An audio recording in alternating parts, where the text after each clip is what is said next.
Hola vitaminas, ¿cómo están? Pues hoy es Día del Niño y yo siempre he dicho que mientras mejor relación tengas con tu niño interno, creo que es cuando más sano y más tranquilo estás contigo mismo, porque tu niño es la esencia de lo que tú eres. Eso es desde mi punto de vista. Ahorita con el especialista lo vamos a ver. Pero lo que sí tengo claro es que hay muchos niños o muchos adultos el día de hoy que pueden tener un trastorno y no lo saben. Y no lo saben porque simplemente no saben de salud mental, no saben los diferentes trastornos mentales que existen, cuáles son los síntomas. Y lo que sí les puedo garantizar es que una vez que tu trastorno ha sido diagnosticado de manera correcta, tu vida cambia completamente. Y yo siempre he dicho que el trastorno bipolar, lo que me vino a traer a mí, y es algo que yo no tuve desde chiquita, es autoestima. Y hoy me puedo decir que tengo una autoestima sana. Y pues para tocar más a profundidad de estos temas, quien ya es parte de la casa y una vez nos acompaña, es el doctor Yari Paredes, que es doctor pediatra, especialista en neurodesarrollo. ¿Cómo estás, Yari? Hola, ¿qué tal, Maureen? Un saludo a todos, un saludo y gracias por invitarme a hablar sobre salud mental en niños, en niñas y adolescentes, que es un tema que todos deberíamos de saber, por lo menos escuchar o entender en nuestra vida. Sí, claro. Y más porque a veces se puede llegar a confundir ciertas conductas que son por berrinches o porque no los entiendes con un trastorno, ¿no? O hay veces que ni sabes por qué se está comportando tu hijo de cierta manera y a lo mejor atrás de ello, si reconoces los síntomas a tiempo, pues puede ser un trastorno mental que en su momento a lo mejor se puede curar o, o bien pues aprender a vivir con ello desde que estás chico. Y me gustaría iniciar preguntándote, ¿cuáles son los trastornos mentales más comunes en los niños? Muy bien, los trastornos mentales más comunes que vamos a encontrar cambiaron un poquito ahorita en época de pandemia, ¿eh? Tuvieron un pequeño giro inesperado en época de pandemia por la situación del confinamiento. Pero de los trastornos mentales más comunes que nosotros encontramos, y a nivel también hablando de México y Latinoamérica, son los siguientes, Maureen. Primero, los trastornos de ansiedad, los trastornos de ansiedad repuntaron mucho en esta época de pandemia. Eran como el cuarto, tercero, y ahorita cambiaron al primer lugar trastornos de ansiedad. Como número dos tenemos a los trastornos por déficit de atención e hiperactividad. Como número tres a los trastornos del espectro autista. Como número cuatro, todos los trastornos depresivos, ya sean menores o mayores. Y habían dejado como número cinco los trastornos postraumáticos o de estrés postraumático, que también al parecer de nosotros los especialistas, al parecer de todos los que trabajamos en el área de salud mental con niños, el trastorno por estrés postraumático debería estar en el número 2 o 3, Mauri. Entonces, de manera general, esos son los principales, y bueno, de ahí ya vienen otros más, ¿no? Trastornos de alimentación, trastornos o episodios también obsesivo-compulsivos, también ya en niños se presentan episodios de manías ya en adolescentes pues ya vienen todos los trastornos asociados a todo lo que son los trastornos paranoides o esquizoides. Pero en niños, de manera general, son los principales que se presentan, Maureen. Eso que dices es bien importante, cómo el entorno afecta a tener los trastornos. Yo me acuerdo que cuando, por ejemplo, a mí me diagnosticaron a los 27 años con trastorno bipolar, tenían súper definido, no, pues de 20 a los 35 años es cuando supuestamente, no supuestamente, es cuando se te puede detonar el trastorno bipolar. Pero pues ya después hablando con mi doctora me dijo, eso ya cambió. Ahora también se puede hacer en los adolescentes o hasta puede llegar a los niños, pero lo que me llamó la atención es que me dijo, los síntomas son diferentes. No los mismos síntomas que tú tienes son los que puede tener un adolescente, un niño. Entonces, aquí me gustaría que nos compartieras, por ejemplo, cuáles serían los síntomas más comunes de los trastornos mentales. Lo que estás diciendo, Maureen, hay que entenderlo muy bien, de que no es lo mismo un adulto que ya sabe expresar lo que siente, bueno, y eso en ocasiones, porque muchos adultos, Maureen, yo creo que te ha tocado, que dicen, yo no sabía ni que tenía depresión. No sé si te ha tocado personas que dicen, yo ni sabía que tenía un problema de salud mental. Ahora Sí. imagínense en un niño que no sabe expresar sus emociones, es todavía mucho más difícil el poder entender esto, pero de manera general, quiero comentarles o partimos de la situación de la definición, Mauri. Un trastorno de salud mental en un adulto, es todo trastorno o todo cambio del pensamiento que me lleva a tener alteraciones de cómo funciono psicoemocionalmente en una sociedad, ¿ok? Eso sería, digámoslo así, el trastorno de salud mental en adultos. Pero en niños, la definición que se toma de acuerdo a la Sociedad de Psiquiatría de Estados Unidos, que es donde todavía nos basamos muchísimo, es toda, fíjate bien, Mauri, toda alteración o retraso del desarrollo, ajá, de las emociones y conductas en un niño que no le permiten funcionar bien dentro de la familia, dentro de la escuela o dentro de la sociedad. Entonces, si entendemos este concepto de decir, ok, puede ser un retraso o puede ser una alteración donde a mi niño, donde a mi niña no le permite tener emociones y conductas adecuadas para que pueda funcionar de una manera tranquila en la familia, en la escuela o en la sociedad, ya de ahí partimos todo. Quiere decir que si cualquier situación que tú veas como mamá o como papá que cambia la emoción, la conducta de manera persistente en tu hijo o hija y que le está alterando el que funcione de manera adecuada en la familia, en la escuela o en la sociedad, puede ser un problema de salud mental. ¿Qué es de las cosas principales que tú debes estar poniendo mucho foco de atención? Lo primero es un cambio de conducta radical en tu hijo o hija. Es decir, de momento era muy cariñoso, muy cariñosa, disfrutaba muchas cosas y de momento cambia bruscamente. Cambia su forma de ser. De momento ya no está disfrutando las cosas que antes solía disfrutar. Segundo, el aislamiento, es decir, pierde contigo la forma de cómo comunicarse, ya no quiere comunicarse contigo. Antes, tú como mamá, como papá, sabes que tus hijos te platican todo, hasta te platican hasta de más. Y de momento que corte súbitamente esta forma de cómo comunicarse contigo, es una de las situaciones que tú tienes que decir, oye, algo está pasando o algo pasó. Y puede ser que esto pase 1 o 2 días, pero si tú ya lo estás viendo, que es algo sostenido, que ya van 1 semana, 2 semanas o incluso más de un mes, entonces es algo que yo debo de estar haciendo. Debo de estar poniendo foco de atención. Otra de las cosas que tú puedes notar en tus hijos es la irritabilidad. Normalmente tú conoces a tus niños, a tus niñas cuando los desvelas, cuando están enfermos, cuando no les gusta estar en un lugar y dices, ok, yo sé que se irrita o yo sé que está medio irritable por esto, pero ya esta irritabilidad que ya no tiene ninguna situación relacionada, que tú dices, oye, está irritable, ya lleva 3 semanas y está irritable y no sé cómo comunicarme con mi niño o mi niña, es un foco de atención. También si tú empiezas a ver algunas situaciones físicas, como por ejemplo que se empieza a morder las uñas cuando no lo hacía, que se empieza a jalar el cabello y arrancarse el cabello cuando antes no lo hacía, que tenga lesiones en piel que antes tú no veías, que tenga, que se esté rascando de alguna forma u otra, que tú no veías, puede ser un signo, síntoma de que algo está pasando. También cambios en su alimentación y su sueño. Esto es muy frecuente que nosotros encontramos cambios en la forma de cómo se alimenta y los cambios en el sueño. Si tú notas que ese sueño ya no es tranquilo, que ese sueño ya no es reparador, que tu niño o niña ya no está durmiendo como debe de ser, que tu niño o niña está cambiando la forma de cómo se alimenta, es una de las situaciones que tú debes de tomar mucho en cuenta de cómo, de poner atención de qué está pasando. Y por último, muy importante, cambios en la forma en cómo está desarrollándose en la escuela. Que te reporten que ya no pone atención, que es grosero o grosera con los compañeros, que ya no hace las actividades como antes. La misma docente te puede decir, oye, yo ya estoy viendo que pierde el interés, que ya no disfruta las cosas en la escuela. Puede ser también una situación que tú puedes tomar como parte de un problema potencial de salud mental. Porque hay que ver todo el contexto, Maurín, pero en general estos son los cambios que nosotros notamos con los niños y niñas. Qué interesante. Por ejemplo, yo tengo niños cercanos a mí que son muy agresivos, o sea, que le pegan a los papás, que le pegan a la pared, que si hacen berrinche, pues rompen los platos. Eso también es parte de alguno de los síntomas que acabas de comentar, o sea, ¿entra en irritabilidad o esa parte?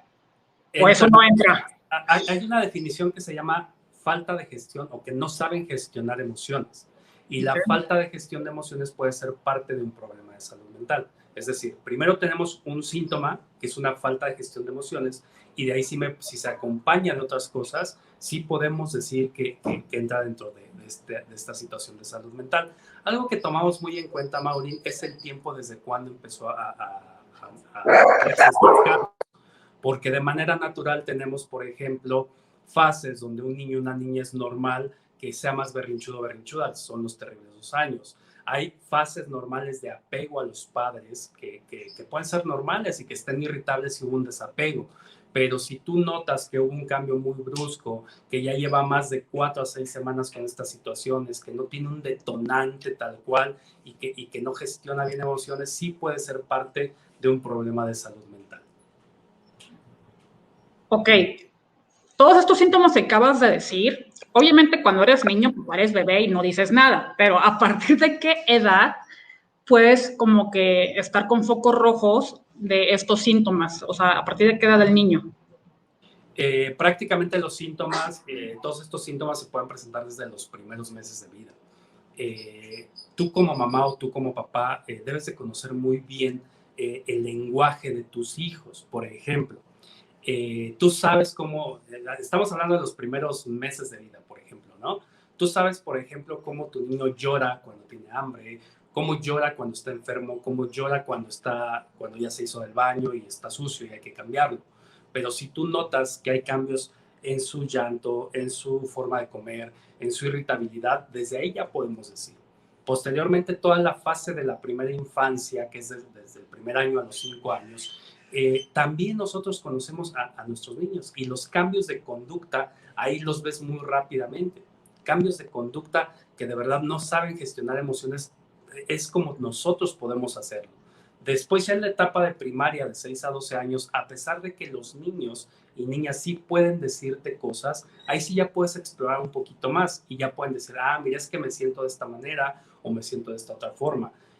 Pero muchas veces incluso es difícil que ellos expresen que tienen un ataque de ansiedad. Ellos ni siquiera saben lo que es un ataque de ansiedad, no saben lo que es un estado de depresión, no saben lo que es una falta de gestión emocional ante la separación de sus papás. Entonces, hay que tener mucho cuidado de saber comprender y leer a nuestros hijos, porque si yo no los ayudo, pasa un fenómeno bien común, Maureen, que cuando yo tengo un problema de salud mental, mi mecanismo de emociones en la etapa de la niñez hace que yo bloquee esos momentos. Por ejemplo, si hubo una separación de los papás, que fue algo muy drástico, con peleas, que había violencia, que había todas estas situaciones, el niño o la niña lo tiende a tratar de encapsular en las emociones.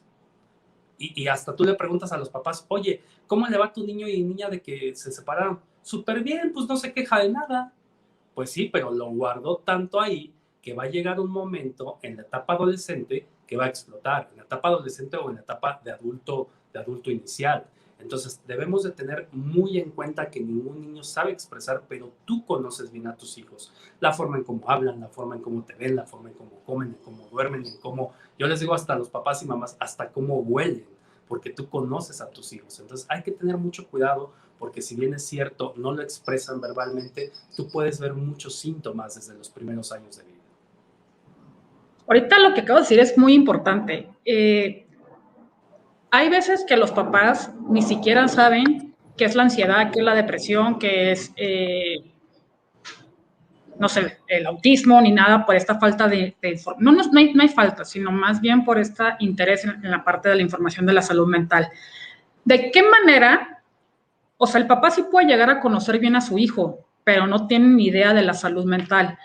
¿Qué herramientas se le pueden dar al papá para que a la hora de que presenten ciertos síntomas o que enseñen a sus hijos a conocer y a manejar sus emociones, se le puede dar? Fíjate que hay una parte y afortunadamente ya hay mucho más información que se llama inteligencia emocional. En esta parte de la inteligencia emocional, que tú puedes acceder como papá o como mamá a cualquier video en internet, curso, precisamente te enseñan a cómo ayudar a tu hijo a gestionar emociones. pero también muy importante, a cómo tú aprendas cuándo es algo normal y cuándo es algo anormal. Porque pasa una situación muy interesante, Maureen. Los papás lo ven normal porque ellos lo vivieron así. O sea, imagínate un papá o una mamá que está acostumbrado a gritarle 5 o 6 veces a su hijo o hija para que obedezca. Pues es porque ellos, durante su trayecto de vida, a ellos les gritaban 5 o 6 veces, hasta les pegaban para que pudieran obedecer una orden. Entonces, es muy importante que, primero como mamá y papá, pensemos que a veces no todo lo que sabemos es todo. O sea, yo siempre les pregunto a las mamás y a los papás, ¿quién te enseñó a ser mamá? ¿Quién te enseñó a llevar o a criar a un niño, a una niña? Y me dicen, no, pues es que nadie. Y esa es la verdad. Y yo les digo, ¿no te parece tan ilógico que no busques por lo menos, oye, cómo ser mejor? ¿Cómo puedo educar? ¿Cómo puedo conocer emociones? No es como lógico decir, tengo que buscar porque nadie me enseñó y no sé. Porque todos damos por hecho de que yo sé, pero no es cierto. Es como yo les digo, oye, si tú no sabes hacer un pastel y yo te pido que hagas tú un pastel, ¿qué vas a hacer? Pues vas a buscar ayuda y vas a ir a aprender de los que saben hacer pasteles. Es lo mismo con lo que es tener un hijo o una hija y cómo llevar sus emociones. Entonces, ¿qué les podemos ofrecer? Hay muchos recursos. Empiecen con todo esto de la inteligencia emocional. Creo que es un primer gran paso para poder hacerlo. Y segundo, hay que conocer cómo es el desarrollo normal de nuestros hijos. En Internet también hay muchas páginas que ya están ahí a la vista, donde tú le puedes poner cómo es el desarrollo emocional normal de mi hijo a los tantos años. Entonces son guías muy sencillas, muy prácticas que tú puedes decir, oye, sí es cierto, creo que mi hijo no está dentro de esto, creo que mi hijo no está haciendo esto que debería de hacer, y entonces empezar a buscar un poco más de información y pues de ahí ya si tienes alguna duda, consultar con expertos. Ok. Eh, Me gustaría que me compartieras a qué tipo de experto deberían ir los papás en caso de que empiece a tener o ver síntomas de sus hijos con un trastorno mental, porque a veces es como cuando a mí me diagnosticaron, yo en mi vida había ido con un psiquiatra, ni sabía que era un psiquiatra, le tenía más miedo al psiquiatra que estar en el hospital psiquiátrico, porque pues el hospital psiquiátrico se lo veía en las películas, ¿no? Y un psiquiatra no. Entonces, a veces cuando son cosas de salud mental, pues sobre todo infantil, no saben a quién acudir. Qué bueno que lo preguntas porque ya hay que dejar de tenerle miedo a los términos, ¿no?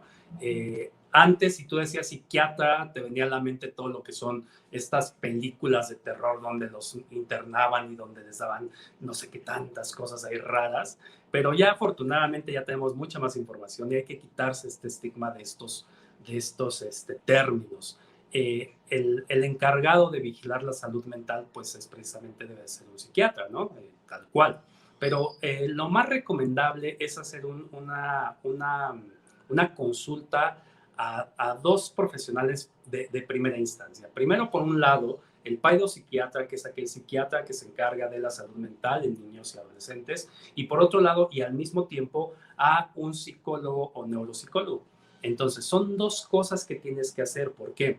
Porque de un lado vas a ver todo lo médico, pero del otro lado vas a ver al experto en psicoemociones. Entonces son dos cosas que tienes que hacer para poder llegar a un adecuado, a un buen diagnóstico. Por supuesto que hay otros especialistas que sean médicos o psicólogos, tienen formación en neurodesarrollo, como es el caso de nosotros, como es el caso de mucha gente que ya está haciendo neurodesarrollo, donde vemos de manera integral a un niño. Y eso sería lo mejor, Maureen. Fíjate que eso es lo mejor porque tú como médico tienes como que toda la visión y te ayuda mucho mejor a hacer un plan paso a paso de qué hacer con los papás. Pero si no tienes esto, si no tienes donde tú vives esto, vete al mismo tiempo con un psiquiatra y con un especialista en psicoemociones, que es un psicólogo o un neuropsicólogo. Por ahí podemos empezar muy bien. Sí, eso que dices es muy cierto.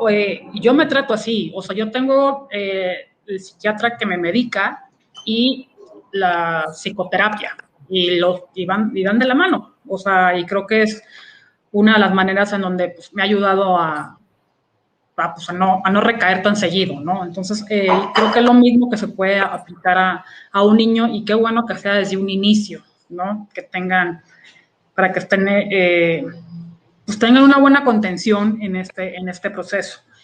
Y por último, Yari, me encantaría preguntarte, tener un buen diagnóstico a corta edad puede permitirles tener una infancia de calidad o incluso, o sea, ya cuando son adultos, permitirles ser adultos funcionales. Mira, el diagnóstico siempre es necesario, es muy necesario porque entre más temprano diagnostiques, más probabilidad de éxito en tus intervenciones tienes. Puede ser funcional desde cualquier edad que te diagnostiquen porque cuando tú ya tienes un diagnóstico, tú ya tienes un sé que tengo y a qué me enfrento, creo que con eso ya vas con un paso muy, muy adelantado. Pero por la experiencia que tenemos, no es lo mismo diagnosticar a un adulto que ya tiene todos unos procesos mentales, toda una historia de vida, de eventos postraumáticos, de secuelas de esas ansiedades, de esas depresiones. Es decir, trae toda una historia de secuelas y toda una historia de enredos que nos hacen a veces un poquito más difícil tener resultados tan prontos. ¿Qué es lo que pasa con el niño? En la etapa del niño el cerebro es muy lábil, aprende muy rápidamente, aprende y desaprende muy rápidamente. Entonces, para nosotros lo más importante es que a un niño o a una niña lo puedas agarrar, lo puedas tener diagnosticado desde la etapa, desde los primeros años que se vea. Y quiero darte dos ejemplos, si tenemos tiempo, Maurín, para que te diga cuál es el impacto de cuando tú los agarras de niños. Si tenemos tiempo, te voy a contar Sí, dos historias rápidas. claro. Vimos a una niña de 6 años que la traen porque tenía trastornos de agresiones, era muy agresiva, ya vimos todo, diagnosticamos, decimos, ¿sabes qué? Tiene una mala gestión de emociones por un estrés postraumático, porque los papás tenían muchos conflictos ahí, ¿no? Entonces empezamos a trabajar con los papás y con ella para trabajar autoestima, eliminación de estrés postraumático, eliminación de ansiedad y de agresiones.